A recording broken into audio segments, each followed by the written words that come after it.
Hi, I'm Peter Duke, and I'm joined by Tracy Connors. And this is going to be one of our new days and times, Wednesdays at 2 o'clock Pacific, 5 o'clock Eastern. And we're going to make this short. We're going to try to keep it down to an hour, right? Right, Tracy? Mm-hmm. Yes, please. And today we're talking about the mass shooter pattern interruption that we've noticed in the last couple of weeks. There's been a couple of mass shooter events, and a lot of people love to dive into the details about the nationality and the background of the shooters and, kind of go down that rabbit hole. But one of the things that Tracy and I try to do is kind of pull back a little bit and look at the meta of the whole thing and try to see how that is impacting the world. Is that a accurate description of what we're going to talk about today, Tracy? I believe so. I mean, I know where you're going and I know where I'm going. We're both in meta places, but I think at different spaces on that continuum. Right. So I'm interested to see what you got. Right. Well, whenever I see these mass, I look at the tea leaves of it all. And so we've got the Biden presidency, you've got the democratically controlled House, the democratically controlled Senate. And then all of a sudden, these mass shooter events start to happen again. And if you pull back, if you pull away from the personal tragedy of any of these things, and you look at the psychological impact that it has on society and the way that the media manages it, it seems quite alchemical in that, or I guess if you wanted to go on a philosophy tip, it would be Hegelian, right? You've got the thesis, antithesis, and then the synthesis, which is obviously you have to get rid of guns in order to make all of this violence stop. Right.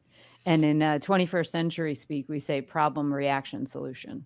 The idea being they already have the plan, the solution ready to roll out. They've already had hearings, I believe, yesterday on gun control, of course.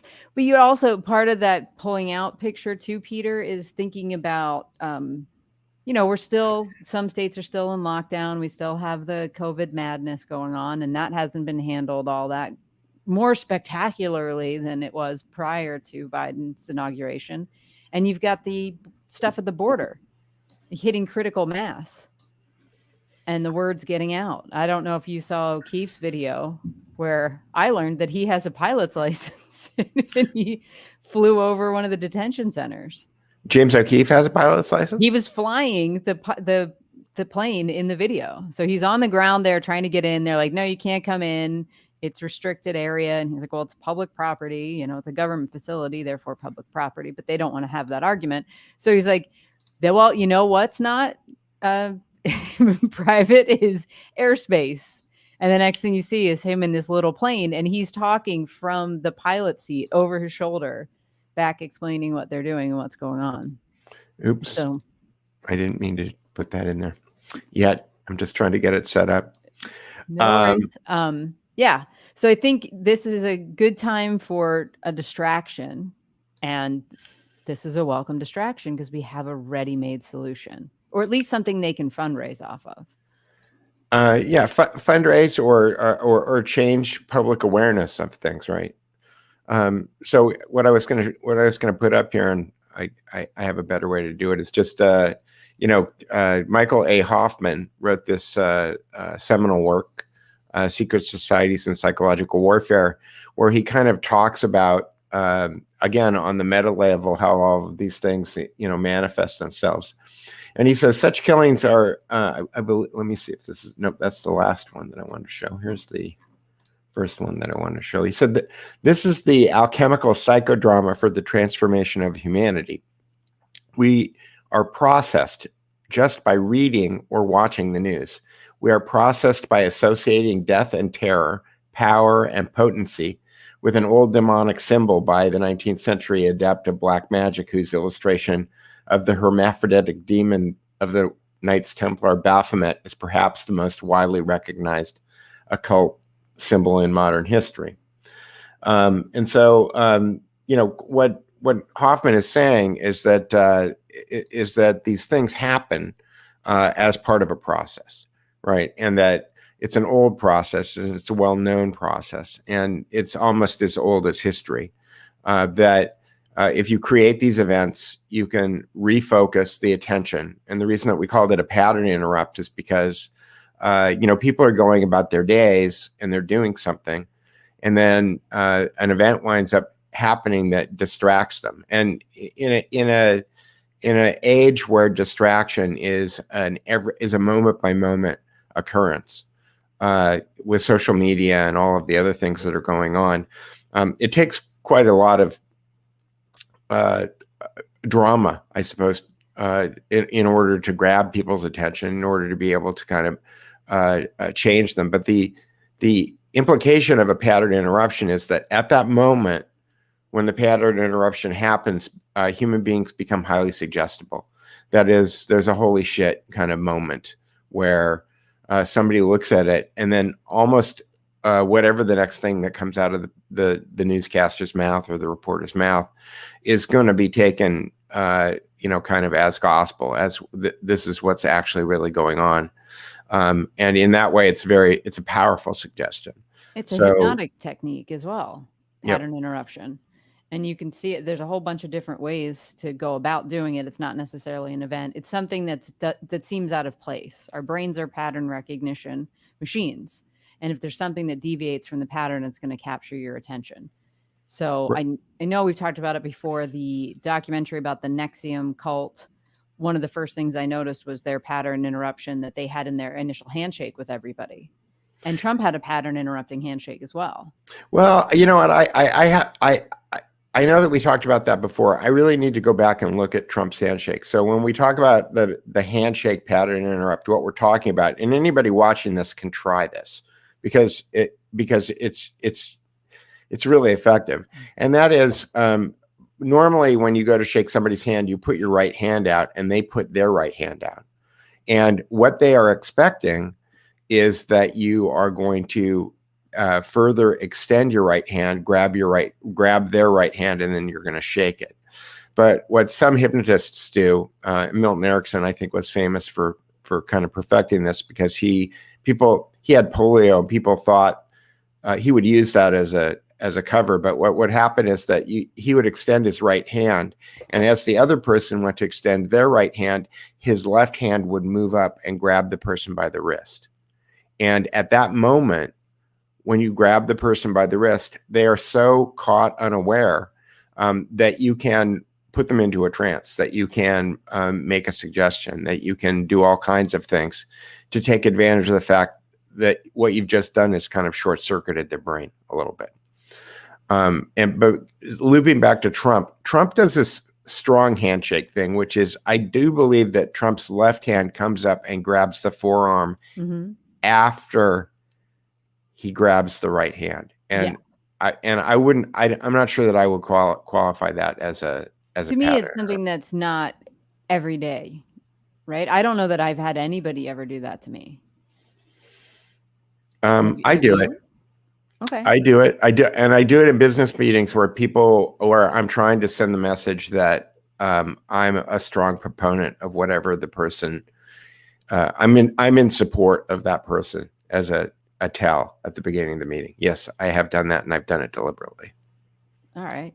So, well, and I also find it to be an interruption when you go to shake somebody's hand and you find that their hand never moves from like the limp position, and you just end up being like, why are we bothering with this? You're obviously not into it. Yeah, it's yeah, and that's a tell of something. I mean, I've talked to George Webb about it too. Submission or creepy. Yeah. I don't know what it is, but indeed. So back to Hoffman's thesis, and maybe we should define too. Alchemy, I think a lot of people just think, oh, that's trying to transmute gold or lead into gold. Right. But that's not the esoteric meaning of it. Yeah, there's a couple of more Hoffman things that I've got here that I can throw in. He talks about the secret society that runs the world as the cryptocracy. And he says the cryptocracy has a much more refined inducement for attendance at their Masonic ritual, spectacular optical. Few need to be induced to watch TV or read a sensational mass market picture magazine or newspaper. And in fact, we pay to do so. Of course, many serial murders are nothing more than the work of a single individual acting out a graphic horror movie he saw, or responding to powerful psychotic impulses for aggression and predation.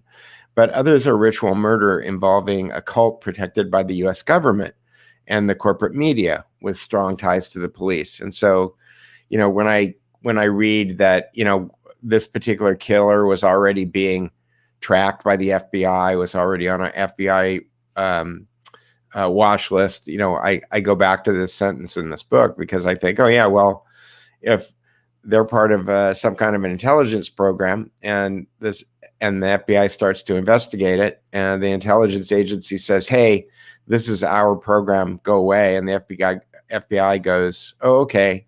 And then they go away and then the person winds up doing, something untoward. Then the FBI ultimately their job is to be the fall guys, right? Oh, well, we were watching this guy, but, we didn't investigate him. Wink, wink, nod, nod, because some intelligence agency told us that we shouldn't. Or they set him off.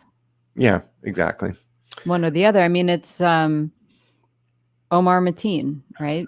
Exactly. And his father shows up at a Hillary Clinton event a couple of days after the which was unbelievable. And the Zarnev brothers. I mean, there's multiple people. So, yeah, but I think there's a layer to this is what I wanted to add. And I had said to you, you know what, Peter, we've just entered what's called the season of sacrifice.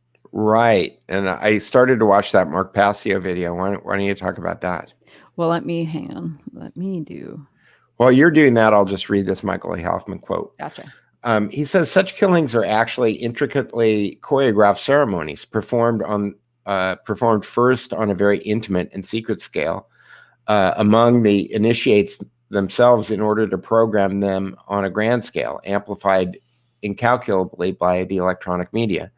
In the end, what we have is a highly symbolic ritual working broadcast to millions of people, a satanic inversion, a black mass, where the pews are filled by the entire nation. And though humanity is brutalized and debased in this, the Negrito phase, this is the Negrito phase of the alchemical process, which I think is the black phase, the blackening, right? You start off by creating this blackening. So this book is a fascinating book. I highly recommend it. I think you can only get it on Kindle at this point. It's on Scribd, isn't it? It may be. I think I tried to. It's a tough read. It's not fun. At least that was my opinion. I still haven't gotten all the way through it. I don't know. I think that, he really goes, he deep dives on things like the son of Sam, Sam Berkowitz, murders and all of the kind of weird associations that are set up with all of those things. But, my big takeaway from this book is that if you start to take a look at things like serial killers in the late 1960s and the 1970s, that was a thing that was on the news every night for, I don't know, a decade. And then they just disappeared, and Hoffman kind of asked the question, did they stop making psycho killers, or is their training different now because now they've become school shooters and now they're supermarket shooters? Or I guess the supermarket where the shooting happened, they were doing vaccinations, and were people actually getting vaccinated? Because I didn't really see that as part of the story. I saw it mentioned someplace, but I wasn't really sure. But it all seems very ritual to me. Well, that's because it is. Yeah. So we'll get into the season of sacrifice. So this is Mark Passio's work, and I highly recommend him. He's talked about this on numerous occasions. And so this was a slide that he created to show you the path of the sun through the course of the zodiac throughout the year. So you can see we're over here at the spring equinox, and that takes place on the 20th of March. And that begins the season of sacrifice. And it officially kind of begins. He said it can kind of start on the 19th, but it's definitely started by the 22nd of March, because what happens at this time is the sun is just now crossing the equator. That's what this line is, left to right. And so it's coming back from the fall and winter where it's in the dead zone. And now it's starting to move into the northern hemisphere, but it doesn't really break all the way through the equator line until the 22nd of March. And then the midpoint of spring is May Day, which is still celebrated. The communists celebrate that, but it's a traditional pagan holiday called Sabbat midpoint or Wog Pergelsnacht. And I think in one of those quotes you had from Hoffman, he talks about the Wicker Man and all that. And I believe that was the sacrifice that took place on May Day, if anybody's ever seen that movie. But the idea is this is the time when you're planting. And so this is the time when traditionally sacrifices were made to ensure a good harvest. Yeah, and that reminds me of the quote from the hermaphroditic statue that is in front of the Department of Agriculture building that we talked about several episodes ago. I can go find that. Yeah, no, I know. Yes, I remember what you're talking about. I think that statue is actually Virgo. And is a harvest. Yeah, because the figure is holding an infant child, mm-hmm. and the quote on it is about a harvest. Mm-hmm. Yes, and there's a lot of wheat symbolism and all of that on there as well. Right. So the idea is, as Mark explains it, and he was in the Church of Satan for a number of years. So he's kind of turned into, I want to share all that information with the world, and has been doing so for, 15 years, I guess, at least. And the way that he explained it is that this half of the year where the sun is above the equator is considered in old traditions to be life-giving life. And then below the equator is death. And that's the cycle. So we go through life. So this is all the things you need to do to sustain life. This is reaping that. And then this is living off of it until the sun returns back up into the northern hemisphere and we start all over again. And so we're in Aries, and then Aries is ruled by Mars, god of war, and all these things. So you're going, and then followed by Taurus. So it all lines up to let's get a bunch of people sacrificed. And if you look at all the things that have happened during this time period, historically, you start to scratch your head and say, is that coincidental that we're doing these? You've got Columbine happens during this time period. Waco siege happens during this time period. Oklahoma City bombing.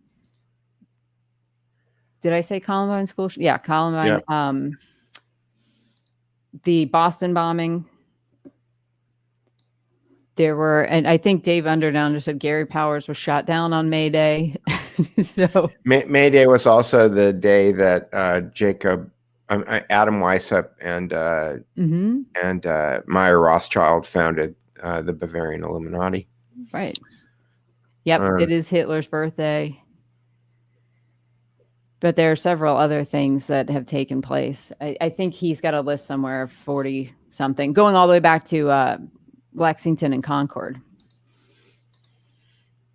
That happened, I think it was on the 19th.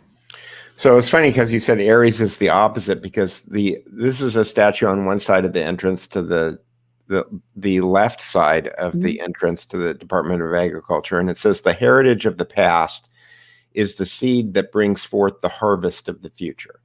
And you've got this infant child, and it looks like wheat. Mm-hmm. There. And Pat's analysis of this is that this is a hermaphrodite, because there are statues on the building of naked women. Obviously, this is a naked child. They don't have a problem showing the penis. It's not really about modesty. And there are naked figures of both male and female figures on the different statuary on the building. But it's only this figure, which is also replicated in the center of the what do they call it? The pediment on the top of the temple, which is called the Department of Agriculture building. That this figure has this towel, or a blanket over its midsection, indicating to Pat that they didn't want to show that this figure has very masculine features and feminine features in one. Well, it would make sense too. We're talking about the Department of Agriculture, so you would have harvest symbolism. And so you're saying the other pillar is Aries? Well, you tell me who this looks like Aries to me. Yes. I mean, eternal vigilance is the price of liberty. Again, this is at the Department of Agriculture building. And then he also has his left foot, I think, on a book, which means something. I can't remember. I think Pat said that it meant something. He was going to have to go look it up. And he's holding a fasci. So this is the symbol of fascism with his sword and his helmet. Well, so, he could be Aries too, or Achilles. Well, Achilles is more specific to a story. He's not really a god. He's really Achilles. Right. Yeah. But who knows? Who knows? And then it looks like the book that it's almost like he's sitting on a book. Because that seems to be a fasci turned on its side also. So who knows? I don't know. But again, this kind of dovetailed with some of the things that you were saying. That's why I brought it up. Yes. So you're harvesting based on what you've sacrificed in the ram, and I didn't see any ram symbolism on that guy to think, hey, he's that's definitely Aries, but it does. Can you pull it up again for a second, Peter? I wanted to, because the corresponding tarot to Aries is the Emperor. So, because I also thought that he could be an Emperor type. So on the Aphrodite side, let me pull up the Aphrodite. I have to get out of this first, and then I have to bring up Aphrodite. On the Aphrodite side, she does have rams. So I will stop this and then share this.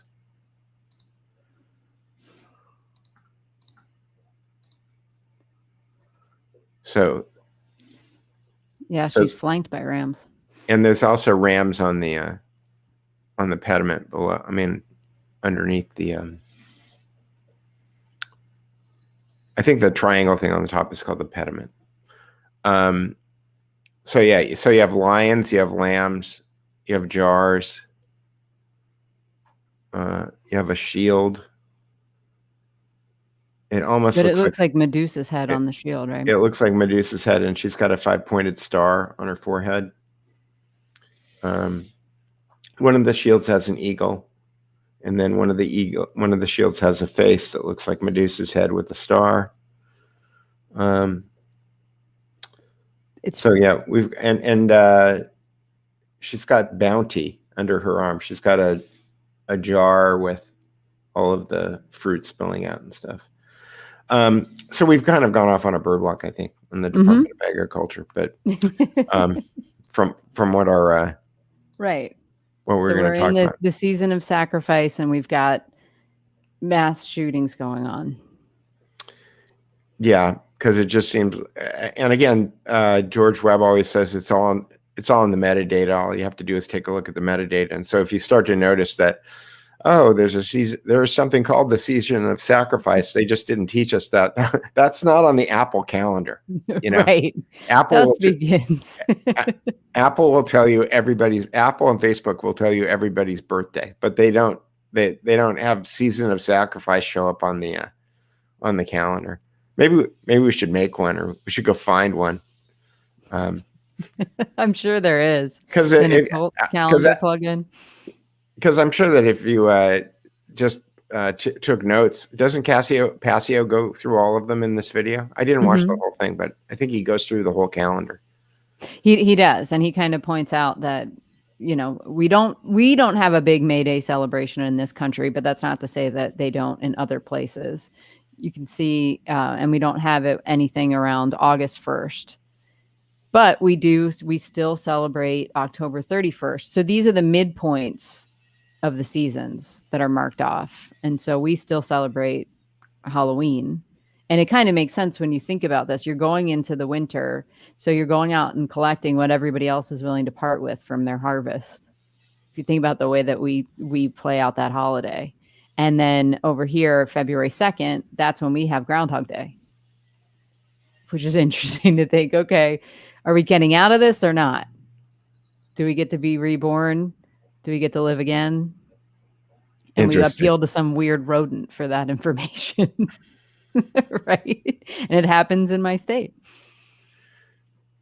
So we're very proud of that, you know. That's already happened this year. Yes. Okay. And what was the outcome? I never pay attention. Well, I think it's one of those 6 dozen of one, half dozen of the other. You know what I mean? 6 of those, half dozen. It's if it sees its shadow, it's 6 more weeks of winter. If it doesn't see its shadow, it's 6 weeks until spring. Okay. So it's 6 weeks regardless. It doesn't tell me anything. My favorite time was the time that the one in New York bit de Blasio. And he dropped it and it died, right? Yes, I believe so. Or at least maybe it had to be put down because it was injured. He is quite tall. So it's much farther to the ground. Yes, for that little thing. So to answer this question, the reason that you participate in the sacrificing is to guarantee a good harvest. So this is appeasing the gods. And this is the time of year to do it. And this is very similar to kind of Mayan Aztec things too, right? Like, you know, we look at things, Mel Gibson movies with Apocalypto, where they're marching somebody up to the top of the pyramid and then they're cutting their heart out and stuff. And it's like, this is not unique to our culture. No, it's all around the world. It's an interesting thing that the Zodiac Killer asked that his letter be published on August 1st. Interesting. And so Mark also, at the edges of this, you can see he has the season of spring, which is ruled by Taurus. That's the midpoint sign, and that's an earth sign. And then the midpoint of summer is ruled by Leo, which is a fire sign. And so earth is a feminine sign, fire is a masculine sign. Then we're down here into autumn, which is ruled by us in Scorpio, which is a water sign, and that's a feminine sign. And then over into winter, which is ruled by Aquarius, which is an air sign, and air is masculine as well. It's all very interesting. And like I said, I think that I'm at a point right now where I'm just so super saturated with drama. Well, we're just getting into this. So we've got, it's 40 days, this season of sacrifice. Okay. So we're 2 days deep, 4 days to 5 days, depending if you actually want to start it on the 19th. Mark says sometimes they like to start celebrating early. So you'll see some stuff. So even we could rope in the shooting from last week in Atlanta that happened on 3/16.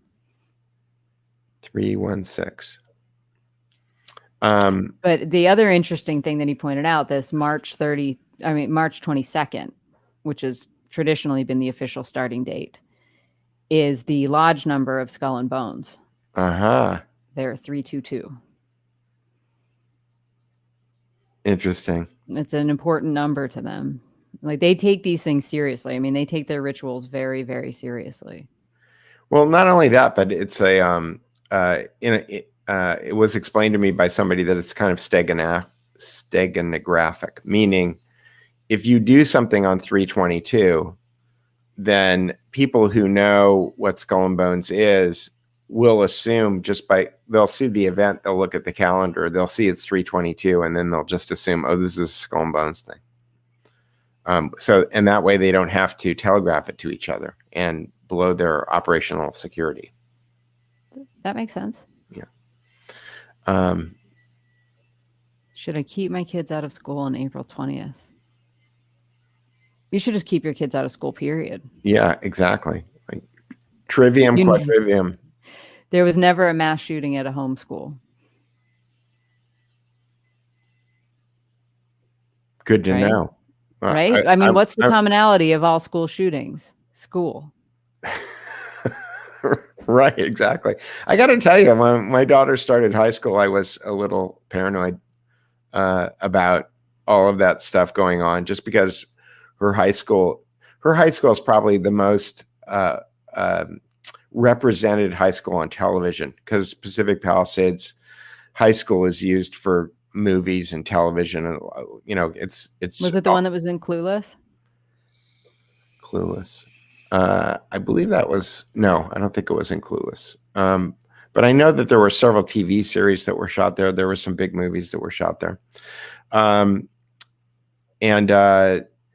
for that reason, I was always like, oh God, this is not a good thing. It's also a completely open. Although since the riots, I think maybe they put a fence around it. But like, one of the things about this high school is that it was completely open plan. There were no fences. You could just walk in there. It was very modern, and it was pedo friendly. Is what you're saying. I don't like fences around schools. It makes them look like prisons. They are prisons. We should make them look like what they are. Yeah. Well, but to answer her question, my thought is that homeschool your kids, like you said, and go back to trivium and quadrivium. And it's interesting because my brother, he runs admissions at Rand, and he's got a PhD in education. And I was talking to him about trivium and quadrivium, and he said that it made some sense that people should probably just start going back to those original ways of teaching people, because the quality of the applicants that he has for a lot of programs are interesting. Let's just say that they're interesting. So that means suboptimal. I'm not going to put words in his mouth. I'm just okay. It's just he agreed that trivium and quadrivium were a good baseline for human education. Okay. So do you want to get back to Hoffman and what he had to say about what it is that we're looking at? I think I probably have. Well, I did the Negrito one, and we did the Wicker Man one. Did we do no, I brought up Wicker Man. I don't think that you actually read it. Okay. I will get saying that movie was made in the 70s, right? Well, yes. And then they Wicker Man. And I don't think I saw it in the 70s, and I had to go watch it after I read this book. It's not a fun movie. No, and they remade it with, I can't remember who they remade it recently. It's not a fun movie, but they did come out with a movie that was very similar called Midsummer. Okay. Which instead of a cop who's looking for a kidnapper, it's a couple that go off and get involved in one of these occult ritual things, and a bunch of people wind up dying or sacrificed or something. Share screen. Here we go. So here's what Hoffman had to say about it. Readers of the New York, I did read this, didn't I? Readers of the New York Daily News learned to associate the wicked King of Wicker with murder and terror.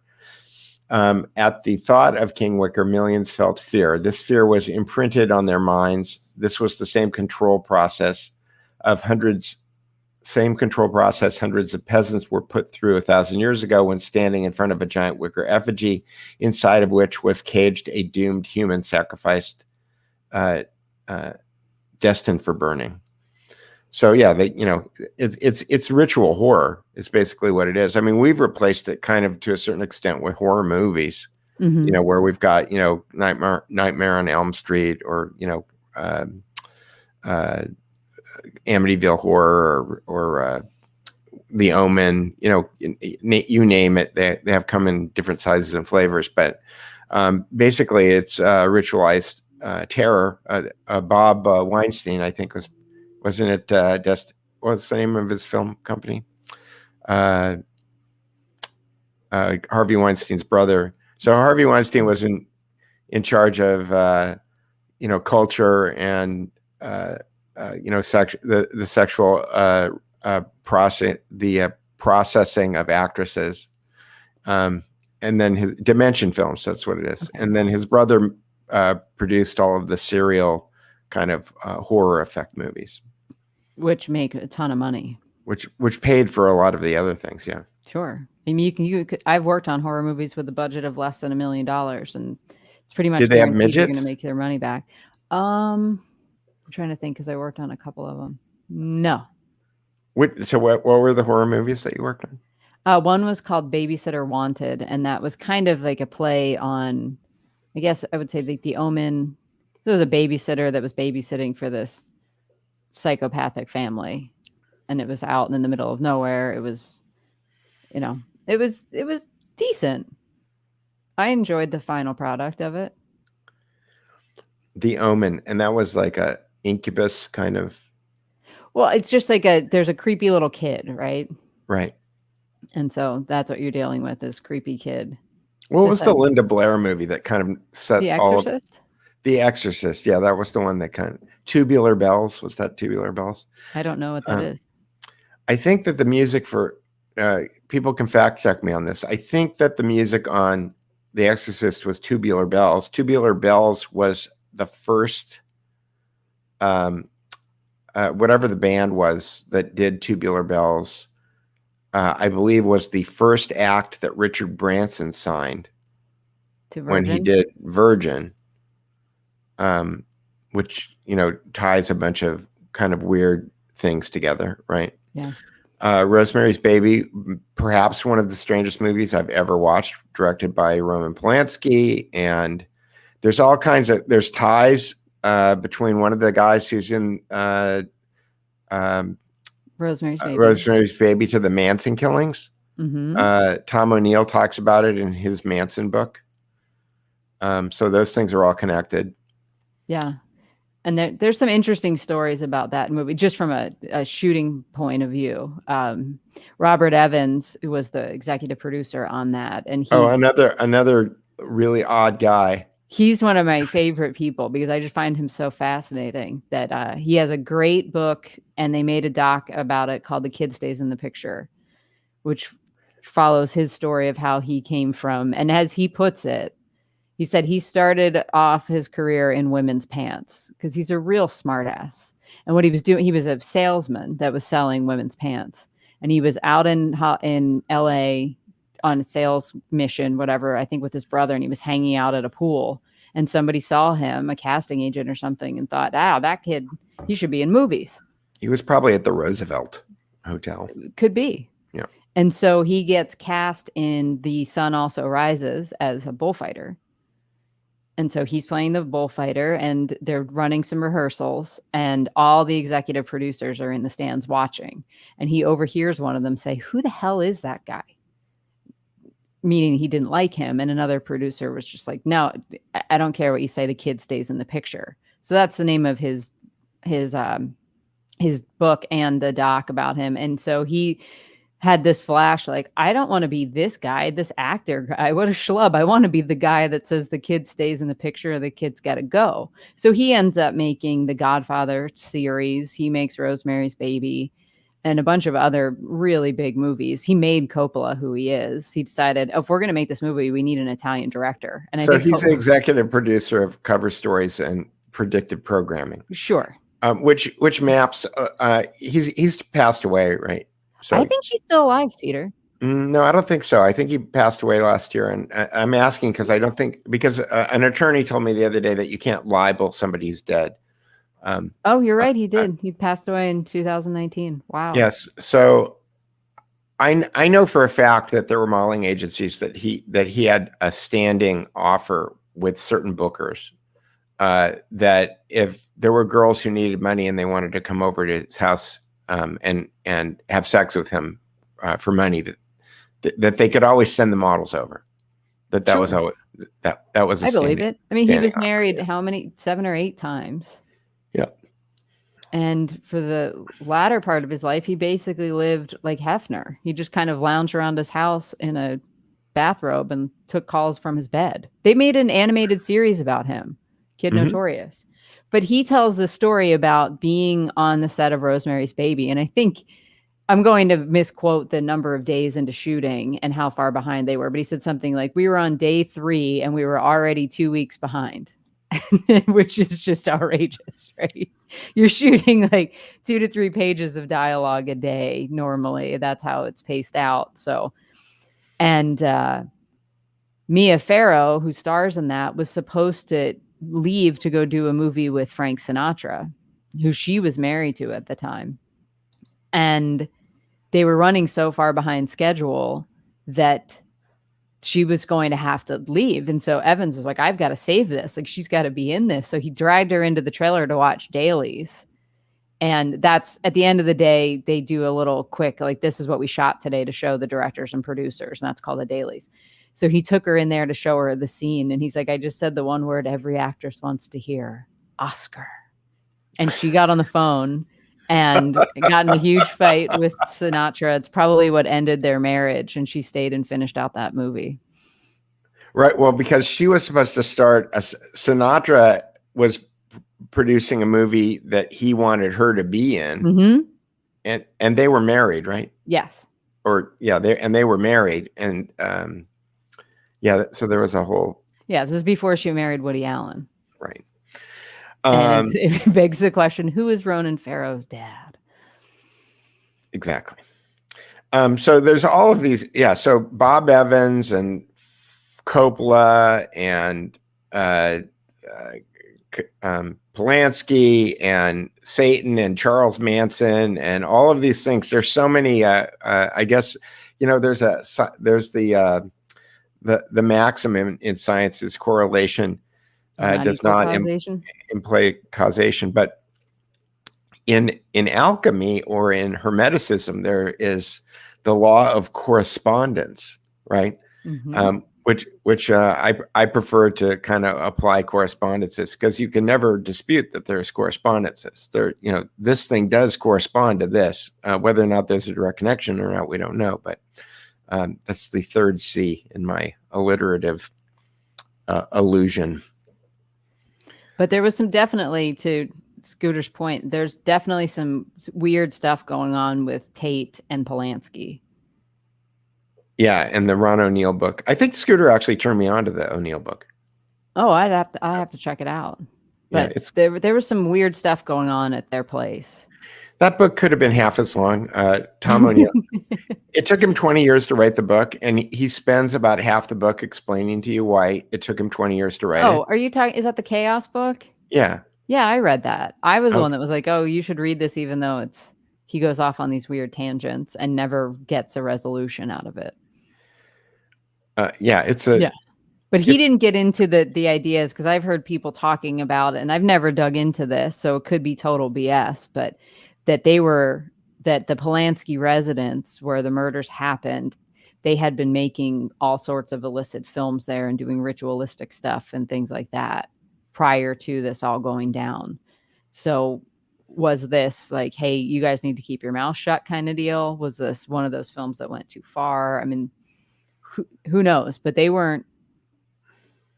I don't know. I guess they're not outside of the realm of suspicion for the behavior that they were involved with prior to the actual murders. Again, there's all kinds of weirdness, and with what we now are starting to understand about almost on a daily basis about the things that the FBI chooses to investigate or not investigate, that, you know, police investigate or don't investigate. It all seems to be very political and more about population control than law and order. And I think that's kind of my big breakthrough in the last. It's interesting because I've been talking to people lately about the mindset change that happened on the 6th of January. Because for a lot of people, I think a bubble popped, which was, the way that I thought the world was isn't exactly the way that it is. Mm-hmm. And at that point, then you have to go on this journey, right? Where you have to find out, well, how does the world actually really work? You know, what's actually really going on? So, you know, bringing it back to our original premise for doing this stream today, it's just like, I look at these mass shooting events as ritual processing. And you can get, you can dive into the details of any of them and disabuse people like me as, wackos or whatever you want to call us. But it certainly does wind up having a political impact on the direction of the country. And it winds up giving the, I'm going to put air quotes, the moral backing for going against the Constitution and taking that, ancient piece of parchment and just, shredding it. And largely that's what seems to be happening. So like at a certain point, is it a conspiracy? Is it network analysis? Is it occult understanding? Is it, what is it? I think it takes all of those filters. Right. And what Scott Adams says is that the best filters are the ones that allow you to predict the future. Right. Yeah. So, well, and I mean, and we also know enough too, not mentioned yet, is the idea that this is the Biden administration. And he was part of the he was part of the Obama administration. And what was one of their non-scandal scandals that we all know about? Fast and Furious. Well, that's the original sin, right, of the Obama administration, right? Yes. But that whole thing was a ploy to get gun control. Let's give a bunch of guns to the Mexican drug cartels in the hopes that some of them will make their way back across the border and result in mass shootings. Like I saw Tim Pool had done a video on this where he actually pulled up the mass shooting statistics for other countries in the world. And we're at, I think, per 1,000 people, our death rate in mass shootings is 0.089. We're like 64th on the list of highest body counts by mass shooters. What were the highest? The highest are, I think they're over in Africa and maybe even, Norway had a higher rate. They had over 1. But you got to think about what the hell is Mexico? I bet you they can't even quantify that in a narco state. I bet Ethiopia is up there. Well, I know that massive slaughters of people. I was looking at the death rate during the Iraq War of the number of people that were dying as a result of the cartels in northern Mexico. And there were more reported deaths in northern Mexico than there were in Iraq. Yeah. Yeah, but don't want to close that door. Let's leave it wide open and let them waltz on in. And hey, we'll arm them while they're visiting. Yeah, it's a wild world. So, so strap in. We've got until May 1st. Don't be surprised if more of this stuff happens to serve both the old ritualistic aspects of this plus the gun control desire of the left. Yeah, true. Somalia and the Congo. I bet South Africa's up there too. Oh yeah, South Africa lately too. Things have been kind of raucous in South Africa. Anyway, what else, Tracy? I don't know. Was there anything else that you wanted to say on this? Was there any other nugget from Hoffman? Those were just the things that I grabbed. I do highly recommend his book, Secret Societies and Psychological Warfare. It certainly changed the way that I looked at things. I never, for example, the Twin Towers. He talks about 9/11 to a certain extent in the book, and he analyzes that as the ultimate kind of ritual sacrifice, with the Twin Towers being Boaz and Jachin, the Masonic. So the representation of the Twin Towers coming down is kind of like the destruction of the temple. Right, into the Temple of Solomon. Right, exactly. Yes. Yeah, and you'll see those images all over the place. The Masonic tracing boards that we've shown before have those pillars on them. And actually, I think I can show you. Passio has that. Yeah, and the secret to the board was that you had to turn it at a 90-degree angle in order to understand all of the symbolism. Well, you can, yes, and maybe even, and I'm sure there's other ways too. I'm sorry, I said all the symbolism, probably just some of the symbolism. Right. Yeah, so he shows you on that board, which we'd shown straight up before, that if you turn it to its side, this pillar becomes which is the pillar. How do you pronounce it? Jachin. Jachin. and Boaz, which and were the two Boaz. pillars that held up the temple. And the way that I remember it is because I had a director friend at one point who produced some propaganda, and his name is Boaz Yakin. Okay. And when I met Boaz, That's I asked him, I said, that's an interesting name. Where did that come from? And he goes, oh, it's one of those Bible things. Okay. Sounds like one of his parents was a Mason, if not both of them. I don't know. But so when this is turned on its side, it gives you the summer solstice here, or summer solstice at the Tropic of Cancer. And that angle is the tilt of the Earth. The angle of the ladder? The angle of the ladder is the 23.5 degree tilt of the Earth as it goes around the sun, I think. It could be. Yep. It very well could be. But so that's why the Tropic of Cancer is called the Tropic of Cancer, and the Tropic of Capricorn is the Tropic of Capricorn. That's what sign the sun is rising in when it reaches those points. So it's 23.5 degrees north of the equator, and at the bottom end, it's 23.5 degrees south of the equator. And it's got, how do strength and beauty relate to justice and mercy? Because justice and mercy are on the left and the right side of the tree of life. And I thought that I had heard someplace that Boaz and Jakin also map to justice and mercy. Well, they map in the idea of a feminine pillar and a masculine pillar. And so, and also sometimes they talk about you're not always looking at a mirror image. Sometimes you're looking through a window at something. So you actually want to flip these to mirror the tree. Because on the tree of life, the left-hand pillar going down is the feminine one, and the right-hand one is the masculine one. Whereas in this, you've got beauty over here, which would, if this was upright, that would be on the right, and that's the feminine pillar. And the moon is a feminine symbol, and the sun is the masculine symbol. So those are reversed on the tree of life. And that maps to the Camille Paglia assumption in her book Sexual Persona, that men are represented by Apollo in strength, and women are represented by Venus. Dionysus and Venus and what she calls Chthonian energy. Anyway. Yes. Yep, no, that's right. no. I remember Biff. Yep. No, that's it for me today. I mean, my big takeaway from all of these things is look at the meta. Look at, don't get involved with the bloody details, because they're bloody and they're horrible and they're always wrong within the first 24 hours, if not 48. And they're terrifying, and they're designed to terrify.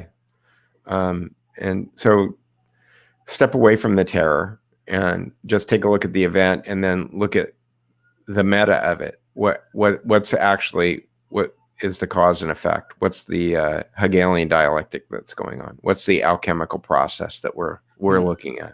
And notice how quickly they were convening congressional hearings over this to get something done. So let's see how fast they can move anything forward versus the time it took for them to get people checks they have locked in their houses. It shows you that what their priorities are, as far as I'm concerned.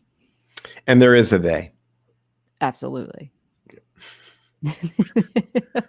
Okay, Tracy. All right, Peter. All right. I'll see you later. All right. We'll be back next Wednesday. And in the meantime, you can follow us over on Locals. I'll put all the links in the description, of course, on YouTube, but we're on Locals and all the streaming platforms. We've got a fun little Telegram going on if you want to spurg out and share memes and stories. And yeah, if Twitter, if anybody from Twitter is watching, every time we launch Periscope, it always tells us that we need to move over to Twitter to do these things. And in order to connect this stream up to Twitter, we need to be members of something called the Twitter Studio, which it turns out you have to be accepted into the program. And then, so I haven't been accepted into the program, but I think Tracy has. But even though Tracy's been accepted into the program, she can't put in the RTMP key. So we want to do what Periscope is telling us that we need to do on Twitter. We just don't know how to do it. Right. Maybe somebody in the comments knows too how to get that done. Indeed. Or they know someone at Twitter and they can nudge them. Potentially. And just so everybody understands, I don't mean that they're in. Thank you. Okay, Sandy. I don't have the links to all that stuff up in the description yet. As soon as we get out of here, I will put those links in there. And they're on all our previous videos. So if you're dying to find us, just jump to the last video that we put out. And they're there. And I will put what's this one say? The meta is Gotha of Saxe Colbert Gotha, the head of Freemasonry in the UK and Belgium royalty. Maybe, that seems to be at the top of the pyramid in many charts that I've seen. No stream key. Yep, Ron is probably doing the same. Ron is probably going through the same thing as us because Ron is like a periscoping madman. Yeah. So you're not getting a stream key either, huh? It shows me my existing stream keys. Oh, it does? Well, you put the stream keys into StreamYard. Right. But it's not generating one. No. It just shows me the existing ones. We don't need to bore people talking about what the heck I'm seeing behind the scenes on Twitter Live, which we may or may not be on starting next week. We'll try if we can. All right. See y'all later, everybody.